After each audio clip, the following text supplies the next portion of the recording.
दोस्तों, मैं आरिफ खान एक बार फिर क्राइम एक्सपोजर न्यूज़ रूम से आपके सामने नए मुद्दों और ताज़ा खबरों के साथ।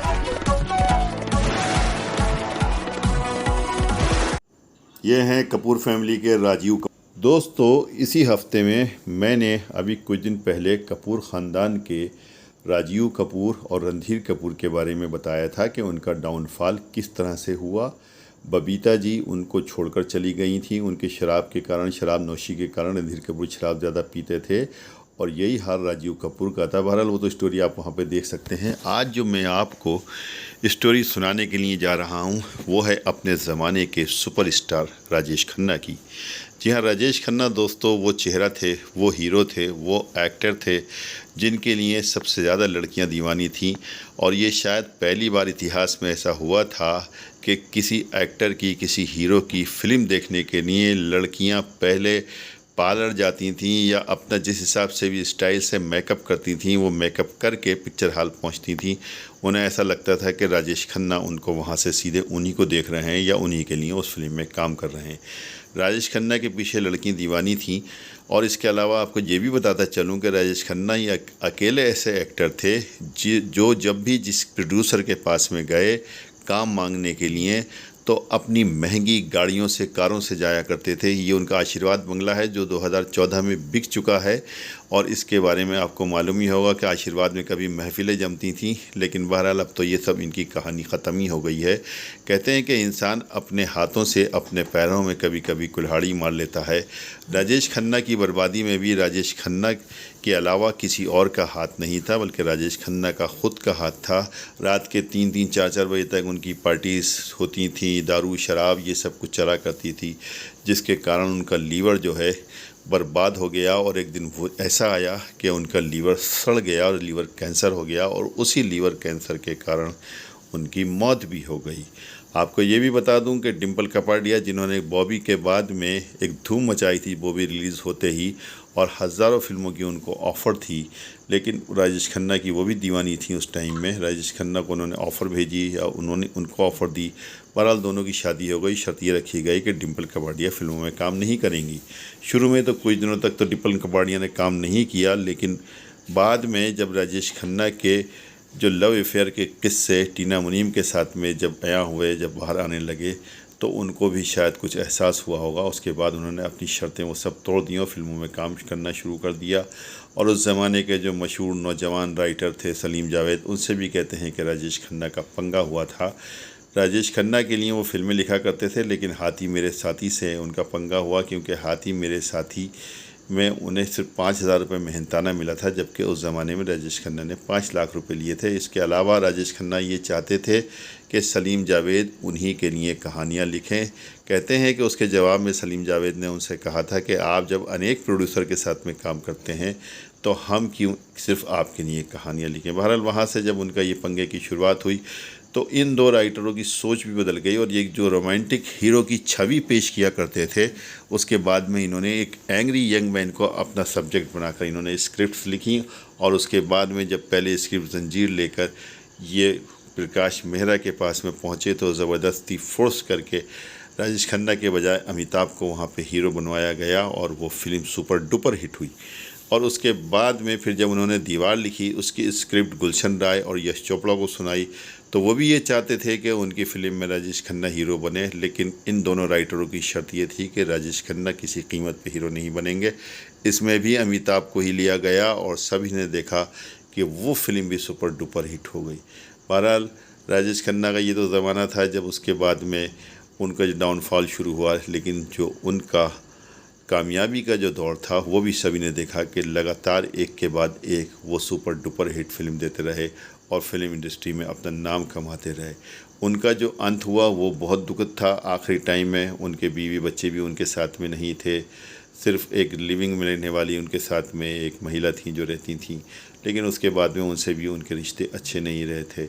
कहते हैं कि राजेश खन्ना के आखिरी टाइम में वो ये कहते कहते जब उनकी डेथ हुई थी तो उन्हें लगा था उस दिन कि शायद अब वो नहीं बचेंगे, तो उन्होंने कहा था कि काम is over, work is over, pack up. और उसी दिन उसके बाद में उनकी मृत्यु हो गई थी।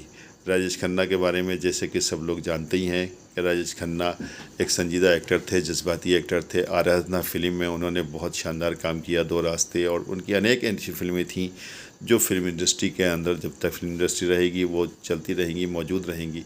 बहरहाल राजेश खन्ना तो अब इस दुनिया में नहीं है, लेकिन उनकी खट्टी मीठी यादें लोगों के साथ में ज़रूर है। अगर वीडियो आपको पसंद आई हो तो कमेंट्स में ज़रूर जाकर बताइएगा कि वीडियो आपको कैसी लगी, अच्छी लगी या बुरी लगी। जैसी भी लगी हो कमेंट सेक्शन में जाकर ज़रूर बताएं। दोस्तों, अब अगली खबर का रुख करते हैं जो देश की राजनीति और सियासत से जुड़ी हुई है। दोस्तों, 2024 लोकसभा चुनाव बिल्कुल सामने है और इस समय जो माहौल चल रहा है उसको लोग अघोषित इमरजेंसी बताते हैं। बहुत से लोग कहते हैं कि यह घोषित इमरजेंसी है, इसलिए बहुत से काम ऐसे हो रहे हैं जो लोकतंत्र के विरुद्ध हैं। लेकिन इमरजेंसी क्या थी, इमरजेंसी क्यों लगाई गई थी और इस अघोषित इमरजेंसी और इमरजेंसी में क्या फ़र्क है, वो मैं आपको बताने जा रहा हूँ इस वीडियो के अगले हिस्से में। उस हिस्से को आप छोटे से हिस्से को पूरा देखेंगे तो आपकी समझ में आ जाएगा कि क्या फ़र्क है अघोषित और घोषित इमरजेंसी। 25 जून 1975 की सुबह पश्चिम बंगाल के मुख्यमंत्री सिद्धार्थ शंकर राय की फोन की घंटी बजी।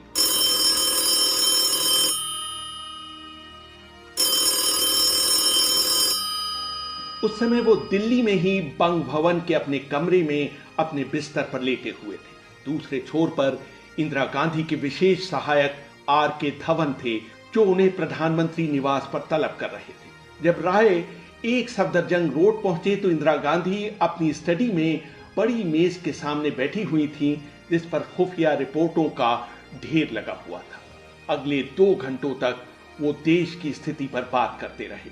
इंदिरा का कहना था कि पूरे देश में अव्यवस्था फैल रही है।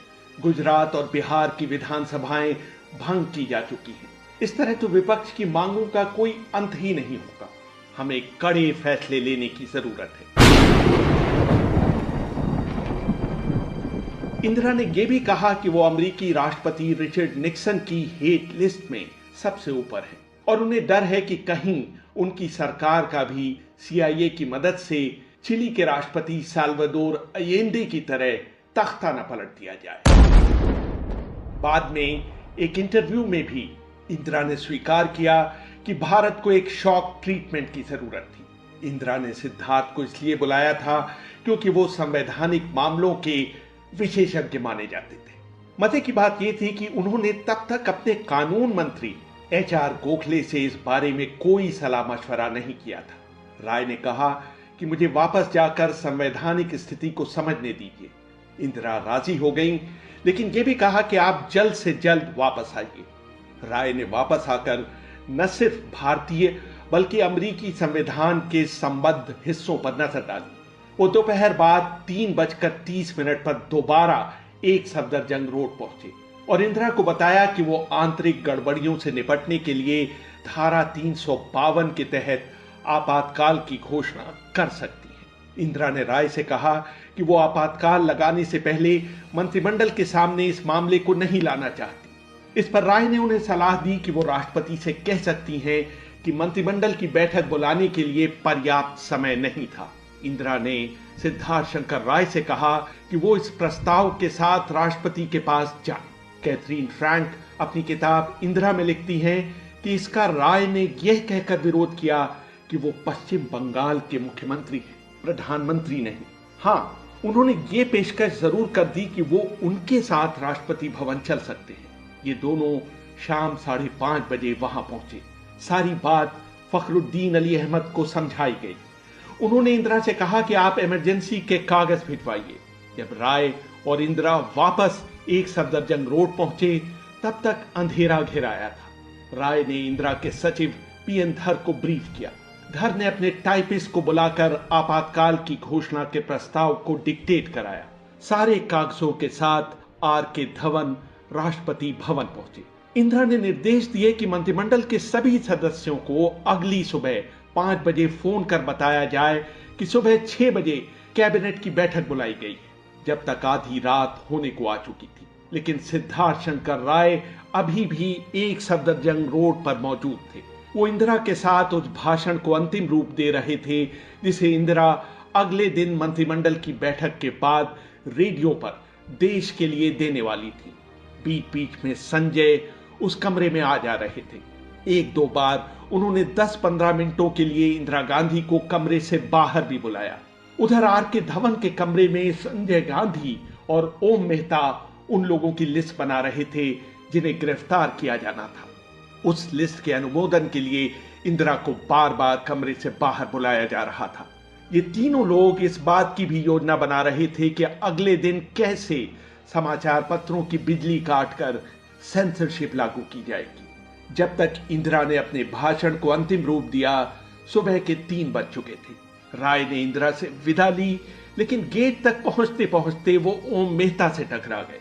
उन्होंने उन्हें बताया कि अगले दिन अखबार की बिजली काटने और अदालतों को बंद रखने की योजना बना ली गई है।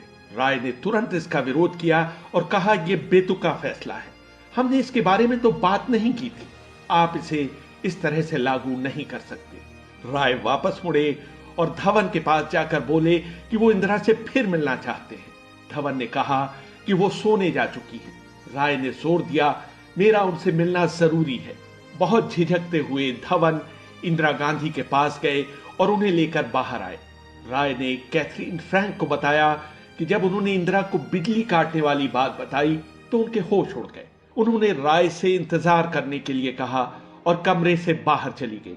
इस बीच धवन के दफ्तर से संजय ने बंसीलाल को फोन किया कि राय बिजली काटने की योजना का विरोध कर रहे हैं। बंसीलाल ने जवाब दिया, राय को निकाल बाहर करिए, वो खेल बिगाड़ रहे हैं।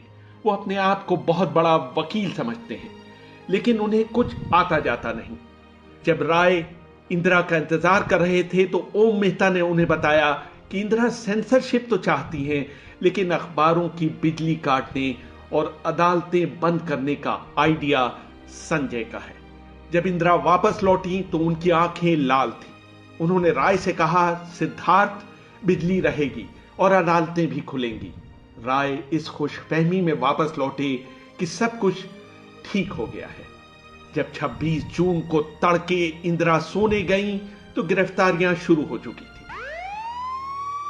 सबसे पहले जयप्रकाश नारायण और मोरारजी देसाई को हिरासत में लिया गया। इंदिरा गांधी ने सिर्फ 3 लोगों की गिरफ्तारी की अनुमति नहीं दी थी। वो थे तमिलनाडु के नेता कामराज, बिहार के समाजवादी नेता और जयप्रकाश नारायण के साथी गंगाशरण सिन्हा और पुणे के एक और समाजवादी नेता SM जोशी। दिल्ली के बहादुर शाह जफर मार्ग पर जब अखबार प्रिंट के लिए जा रहे थे तभी उनकी बिजली काट दी गई। अगले दिन सिर्फ हिंदुस्तान टाइम्स और स्टेट्समैन ही छप पाए, क्योंकि उनके प्रिंटिंग प्रेस बहादुर शाह जफर मार्ग पर नहीं थे। इंदिरा उस रात बहुत कम सो पाई, लेकिन जब वो तड़के सुबह कैबिनेट की बैठक में आई तो बिल्कुल भी थकी हारी नहीं लग रही थी। उस बैठक में 8 कैबिनेट मंत्रियों और 5 राज्य मंत्रियों ने हिस्सा लिया। 9 मंत्री दिल्ली से बाहर थे। जैसे ही ये लोग बैठक में आए, उन्हें आपातकाल उद्घोषणा और गिरफ्तार किए गए नेताओं की लिस्ट दी गई। इंदिरा ने बताया कि आपातकाल लगाने की जरूरत क्यों हुई। सिर्फ एक मंत्री ने सवाल पूछा और वो थे रक्षा मंत्री स्वर्ण से। उनका सवाल था, किस कानून के तहत गिरफ्तारियां हुई हैं। इंदिरा ने उनको संक्षिप्त जवाब दिया, जिसे वहां मौजूद बाकी लोग नहीं सुन पाए। कोई मतदान नहीं हुआ, कोई मंत्रणा नहीं हुई।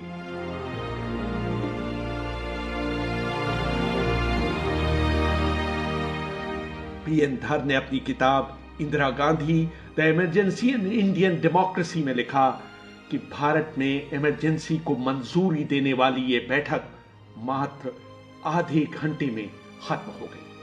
आपातकाल को किसी ने चुनौती नहीं दी। वीडियो अगर पसंद आई हो तो लाइक कीजिए, शेयर कीजिए और चैनल को ज़रूर सब्सक्राइब कीजिए ताकि डायरेक्ट नोटिफिकेशंस आप तक पहुंचते रहें।